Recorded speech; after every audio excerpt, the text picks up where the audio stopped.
The World War II-era B-17 bomber drew aviation enthusiasts of all ages to the Anoka County Blaine Airport. The crowd included many veterans who were once crew members on the B-17. Ben had a chance to ride in the aircraft as well as speak with the veterans. Here's the story.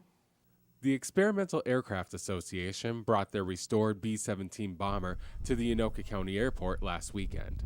The B-17 was produced by Boeing and was essential to victory in World War II.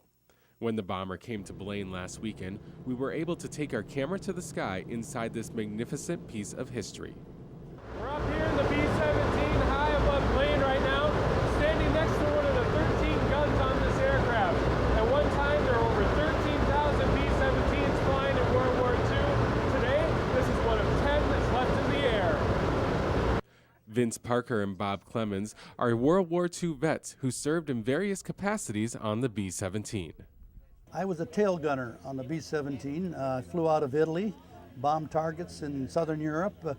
That model out there on the field is the one I flew in, the late model. Okay. And I flew 41 missions, and I was able to make it. Some of my crew had some problems, but it's kind of nice to come out here and maybe take a ride again today in it, along with my friend Bob Clemens here.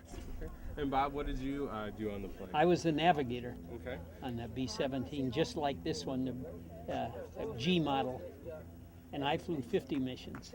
Vince and Bob reflected on flying in the B-17 over Europe some 60 years ago.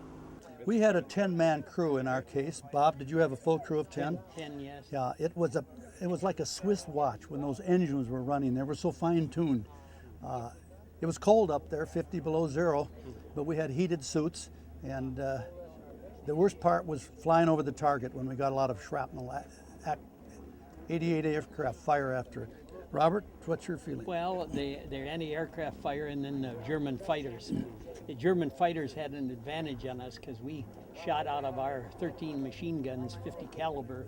They had 20 millimeter guns, so their guns were a little more powerful and ripped bigger holes. Vince and Bob both took time to speak about how they feel the next generation of Americans will serve their country. Well, it's amazing that there are still a lot of people that are interested in our time, the Second World War. And a lot of them thank us for our service, and we're grateful for that. And I think there's a new crop of young people coming up that this bomber has helped connect with them, and it makes me feel good. Yeah, I'm very optimistic about the coming generation.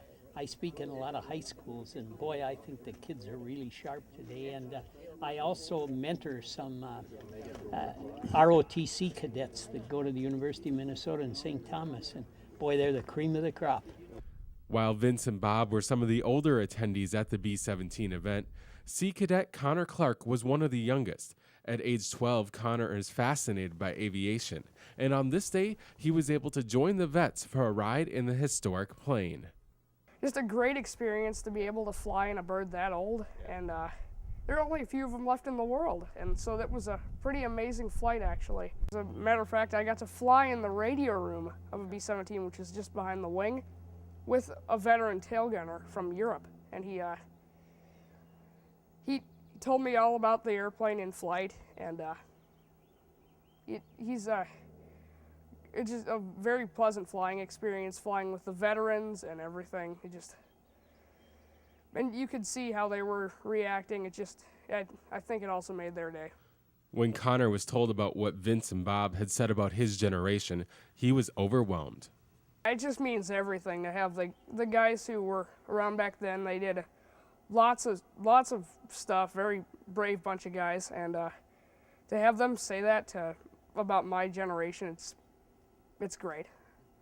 For Connor, this was the most memorable experience of his young life. But for veterans Vince Parker and Bob Clemens, it was a very emotional experience. Well, it brings back a lot of memories. I was just out there a few minutes ago and looked in that aircraft, and I could see my crew. I'm the last one and still alive, and it was quite a feeling, an emotional feeling. 3 of us are still alive, but yeah, you get the feeling. I cry pretty easy these days, so when I talk about that lady, I get tears in my eyes. I think that's the greatest aircraft that was ever made. It was a tough old lady. The B-17 can elicit emotion in anyone from age 12 to age 80. This is one special piece of history.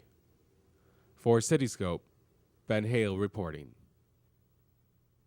If you wish that you had made the trip out to the airport to see this historic plane, you still have a chance. You'll have to put a few more miles on the car, but over the next month, the B-17 will be at other airports around the upper Midwest.